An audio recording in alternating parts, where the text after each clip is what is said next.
Today, it's interesting, TikTok, all these other formats are all very short, and they play to the young audience who's getting a lot of their information through those platforms. Hi, welcome back to How Much Can I Make? I'm Mirav Ozeri, a journalist who loves to know what people do for a living and how much they can earn. If you ever wondered what goes behind the scene of your TV news broadcast, ask no more. Today's guest is John, who is a network TV news editor, and we're going to find out all about it. So, Johnny, thank you so much for giving us your time. Okay, no problem, Mirav. I have lots of questions. So, first, let's start by telling me, how did you get started in TV?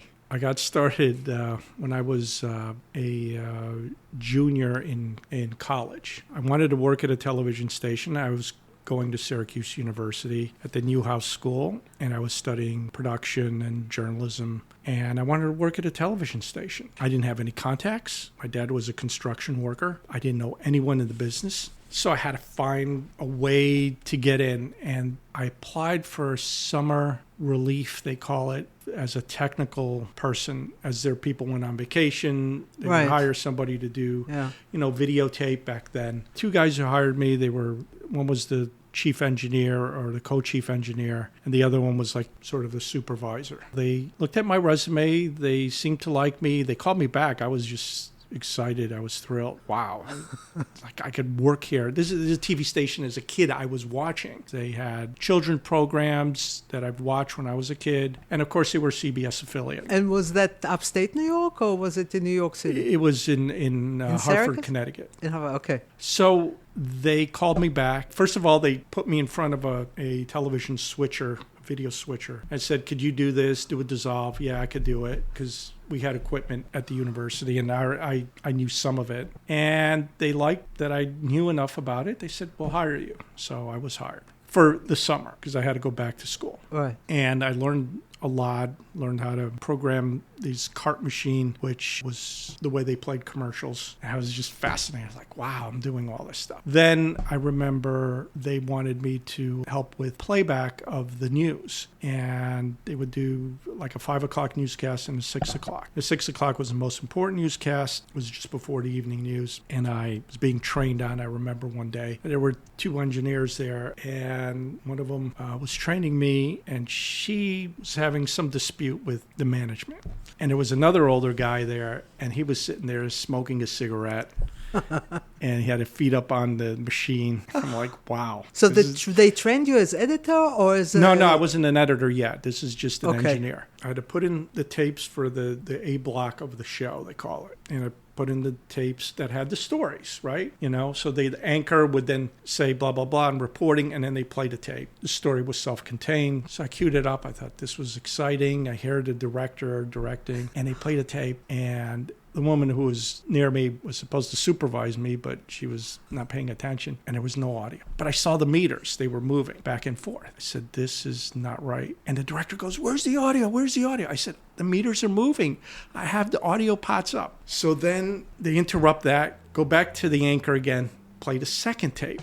No audio again. Oy. And this is the top of the newscast. Oy. All hell breaks loose. And I think there was a third tape. There was no audio on that. Well, apparently one of the engineers turned an audio pot that was underneath the table. Nobody knew that existed except maybe he did. He turned it down for something. He forgot to turn it back up. I didn't know any of it. And at the time, the executive producer, he comes in and he's yelling at the top of his lungs. He goes, I have egg all over my face. I have egg all over my face. I'm sitting there petrified. I'm like 19 years old looking at this guy yelling at the group, but the other two didn't pay attention.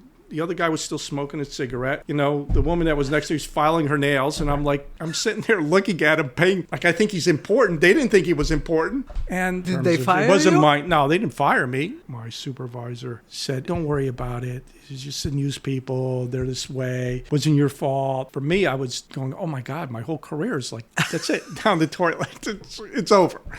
So after that, I learned to have thicker skin and deal with these kinds of situations. Today you edit the news, correct? Mm-hmm. How did you get from there to edit news? When I graduated, they gave me a job as broadcast engineers. So I worked on shows and news playback and things like that. And then eventually they needed people to edit in the news department. Oh. And that's how You got into editing. I got into editing because I thought, oh, this is cool. And then I'm like, oh, I can manipulate images and this is how it's done. You know, I had a pretty good background in television, but I had a lot of theory, you know, and I watched, of course, a lot of classic films, even silent films. So I knew about the power of editing. And at some point you were also a cameraman. Eventually I became a cameraman. The place I worked had some incredible camera editors, producers. Some were like all in one. Very rare back then. A lot of the guys who shot only shot, they didn't edit. You know, I liked what they did. I knew when there was a good cameraman or a bad cameraman. And as an editor, you really know who's good. Right. You know, people have steady shots, nicely framed, and they cover you. They do wide, a close-up, maybe another close-up. They give you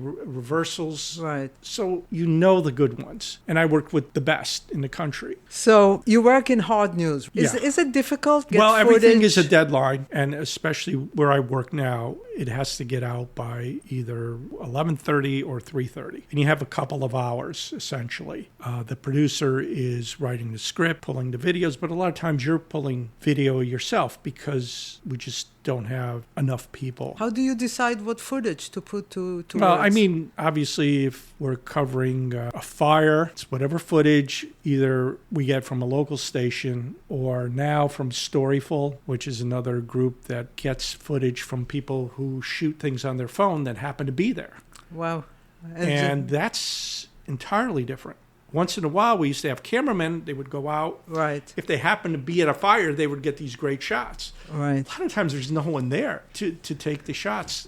We just did a story recently, and the Philadelphia airplane crashed, the Yeah, medical right. plane that fortunately crashed in Philadelphia area. And there was a Ring camera that was able to get it actually coming down Right, I and exploding. saw that. Where would you get that in the past? Impossible. Right. Nobody would have that. So you take footage from Ring camera, You iPhone, get whatever all comes kinds. your It, way. it depends. There's a lot of sources now. So how And- do you balance when there is like a gory story and you get gory footage? I mean, because we still are broadcast television or we're still kind of regulated. Plus, you know, we're sending our material to affiliate stations and you got to be careful what you show. Other people will show the whole thing. We can't. We blur things out, especially gory. And there's really no need to show that. If you blur it out and you see rubble and you see blood, that's all you need to understand it. It's not a pretty scene.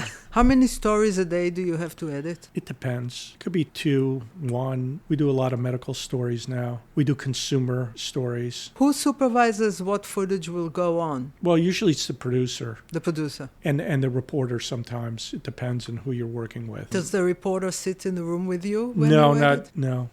not as much. Sometimes if they're there, sometimes they're out in the field. And when they're out in the field, they rely on you and the producer to help them put the story together. They'll pick out the sound bites. You know, they interview people and then they like a sound bite and we insert that. Sometimes we have to cut it down even more because our stories can't be more than like 2 minutes, usually 1:30. That always drove me crazy about news, network news, because even if it was an important story, you'll cut it down to 2 Yeah, minutes. because they have a certain format and Right. they have to adapt to that for it because they have commercials to go into. Again, that's why the medium, again, these platforms like Instagram, what is the most popular one right now, or one of the most popular, is TikTok. Right. And everything is these small, short clips. The young ones get their news from TikTok, Yeah. unfortunately. My daughter gets her stuff from TikTok. I go, are you kidding me? What was the most challenging story you had to work on? Oh, probably 9/11. Yeah. There's no doubt. Yeah. 9/11 was the most difficult. But it was, I think, our best moment as news people because it happened in the city. It happened in front of most of us. Right. I knew people who were down there. I wasn't there initially. I went down later. And it was horrific. I mean, I was at the top of the CBS building with my camera and shooting the buildings coming down. Right, I remember. Do you ever run into ethical dilemmas? Like there is a story that has footage that is too graphic, too sensitive, Yes, but but really that's- important? That's where a senior producer or news producer determine They normally have, well, they usually take a look at it before it goes on the air, as we would say. And if they see something that they don't like, or, there's network standards. So there's certain things you can't do. Right. And you can't show, and you can't recreate certain things for news, not for entertainment and all that. So it's a union job, correct? Yeah, if you edit for a network, you're It's usually in a union. What is the going rate for the union? If somebody breaks in at the beginning, what is the going rate? Well, it depends on the level of skill you have. I think we have something goes from like 1 year to 5. Most of the people we hire already have 4 or 5 years experience. What do they're they at the pay top them? level. Well, let's put it this way. You could easily make 6 figures. You can make more with overtime, but in a lot of places, they don't have as much overtime as we did in the past. You can work freelanced. If you're freelanced, then you could work for a variety of different people. So, your income could... But the network doesn't have a set price for an editor? No, but usually it's, let's say, over 90 or 100,000. That's not bad. And then overtime is time and a half, correct? Yes. But that used to be the case many years ago where we did get more overtime. They've cut back on that quite. Really? Oh, yes. Oh, yeah. Matter of fact, some of us get 4 days instead of 5. Wow. And they pay you by the hour or they pay you by the They pay week? by the hour, yeah. Wow. Now, the people who would make the most, obviously, are the photographers who went on assignment. Cameramen make more? Because they're out on assignment. So they got to fly to the location, have to set up, and normally you get paid for travel and your travel expense. Then when you're there, as soon as you hit the ground, if you're working, you start to get paid. What advice would you give somebody who wants to break into TV news editing? First of all, you have to love what you're doing. And then you have to be persistent. You have to really want it. You have to make some sacrifice to get to that position, because a lot of people, you're competing with a lot of people, and there's a lot of talented people too. And many times it's just you're at the right place at the right time. In many places. And the best advice is to network with people once you get your first job, and to get to know different people at different levels. Be curious, go around, ask what's going on, because whatever company you're working for, you just know that particular department or that area. Right. I think you have to motivate yourself to go outside of that. Find out what someone else is doing. You may not want to do that. You may not be interested in another aspect, but that's the company. Right. And the company does different things. And the better that you understand the company, the better you find yourself with the right job and the right fit for you. But you have to be very persistent, and you can't give up, and you're going to get a lot of no's. And a lot of people won't believe in you until they see your work. Right. What is your typical day like? Well, I go in, and if I'm editing what they call the package for the 11:30, what is our deadline, it's for the noon newscast. Or if I edit the 3:30, it's for their 4 o'clock or 5 o'clock newscast. You go in, you find out what the story is, find out who you're working with, usually a producer. You would get a script eventually, but before you get the script, they send you footage that you should pull and have in your bin. Right. In the Avid, it's called a bin. You place your footage in that bin, and you screen it, and you look at it. I mean, you kind of know what the story is by the title of the story. And eventually, the producer has a rough draft, and they send it to you. Then it gets approved. And then that's when you start working on it. And you get the sound and the audio that you're going to use from the reporter, from the reporter, from the producer, and they can pull it from different sources. Okay. And then you begin to edit. You lay down a skeleton. You lay the audio track, the sound bites, and the final track, and then you know how long it is, the length at least. Then you start covering it with video. Right. That's appropriate. And sometimes you have graphics. Sometimes there's a spelling mistake. You have to redo it. Things like that. Do you ever watch, or your family watch, the pieces that you cut? No. No. Nobody watches anything I do. No, I'm kidding. I mean, yes, they have in the past. Certainly when I worked at a television station, they watched it. A lot of people watched it because that's the only way they watched anything. Right. You didn't have phones. You didn't have iPhones. You didn't have, video on it. You didn't have a video. You didn't have anything like that. You had television. Turned it on. It came at a certain hour. You either saw it or you didn't. You missed it or you didn't. Later people had DVRs and you can record it. Right. Your job is every day, 8 hours a day? Yes. 8 hours right now it is, yes. Before it used to be longer. because we just would have more to do. Right. So if there is a huge disaster, and do they call you, and then you have to work many hours, many shifts? No, it depends. I do what they call the generics, where we would do live shots of an important event. Live shot is when the live shot where there's stands. a reporter, he's, let's say, in Atlanta or someplace. Right. Like, for instance, Jimmy Carter, when he was released from hospice and they thought he only had limited time to live. Mm-hmm. They called me in early because they thought he may pass away at any time. And I was there at 4:30 in the morning for a 5 o'clock live feed, the reporter, but nothing happened. They didn't have anything to report yet. And he lived much longer than they thought he was going to live. So they were pretty off So you base just on sat that. there and they paid you. Well, it's just similar to the Pope now. Everybody's Right. waiting, but who knows, right? Right. He can. But Did you prepare obituary already for the Pope? Oh, they. I'm sure they have one. I didn't do it personally, but they may have one. I'm sure they have one.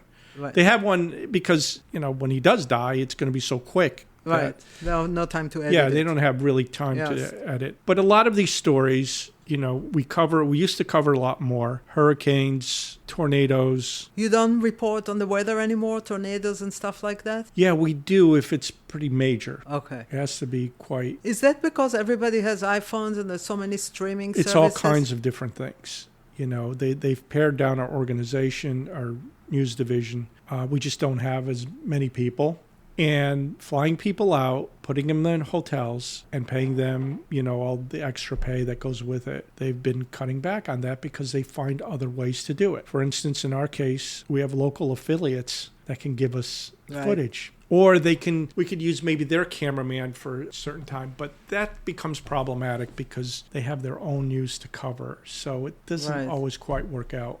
Where do you see AI and automation coming into news editing? Oh, well, I've seen examples of it, but nothing concrete where they could take all this footage and put it together that quickly. I mean, I'm sure they can at some point and will. Oh, but not yet. But not yet. But yeah, I can see that. I can see someone just calling up AI and say, first of all, they could write the story. It can eventually pull the footage and it can edit it into sequence. So it's coming. How it's going to evolve, it's always hard to say. Right. I think everybody thinks, okay, that's it. But not really. There'll be other things to do. And AI still makes mistakes. Somebody will have to supervise, but it will cut a lot of jobs. Yes, I think it will certainly. But I think the people that will guide it are still going to be like an editor, but overseeing certain things, and it may be manually themselves going in and fixing something or saying, I don't like this and I'm going to change it into something else. Hard to tell. But you think network news is here to stay? Hard to say. I mean, it still has an audience, albeit an older audience, although you have to think that whatever they do for the evening news or for whatever program they're doing gets clipped, sent on the internet. So I do think that technology obviously is going to play a role in how the news is disseminated. But you still have to have some people deciding what they want to show. The important part is that there's always going to be a need for intelligent people who enjoy the creative side, telling stories. There's always going to be a need for those people. Yeah. And a computer cannot get into the human aspect of it as well. Well, we hope so. Well, they claim AI will be able to develop sort of consciousness. Yeah, but it's still all human programming. Yeah. And I always tell people, if it gets out of control, you pull the plug. And therefore, it can't work without power, can it? But guess what won't replace AI? A plumber who comes into this home to fix your toilet. AI will not be able to fix it. So, not yet, maybe not for a while. Maybe it has a robot. You have a robot vacuum cleaner, sure, but that gets stuck. Right. That's why a lot of Gen Z want to be plumbers and electricians. Well, I think the trades are a necessary thing. Yeah. Now, will AI help you with those things? Sure. It helps me when I need to know something. I look it up. I go, oh, okay, that's how you do that. And you don't have to ask anyone anymore. Right. You don't have to ask anyone how to pronounce a word anymore. Right. You don't have to ask them a definition of a word. You could give AI your tax return. I just saw a picture of the Pope in his hospital bed, and it was AI generated. You could Really? tell. Yes. Wow, why would they do? Oh, because they don't. Because somebody just put it out. Say, oh, here's the Pope. He's in this hospital. Nobody's taking a video of him or a picture of him. But again, we have to be very careful. We even had a unit at CBS to try to detect fake stuff. A lot of it's kind of easy to detect, and a lot of it maybe not so easy. And you can put people's voice. If it goes viral somewhere, it could be totally false, but it's out there. All right, Johnny. Well, thank you so much for your time. Okay, thank you, Very Mirav. interesting. I hope you will still have your job regardless of AI or automation. Well, you used to have this job. Now I have. All right, thanks. Okay, no problem. Okay, that's a wrap for today. If you have a comment or question or would like us to cover a certain job, please let us know. Visit our website at howmuchcanimake.info. We would love to hear from you. And on your way out, don't forget to subscribe and share this episode with anyone who is curious about their next job. See you next time.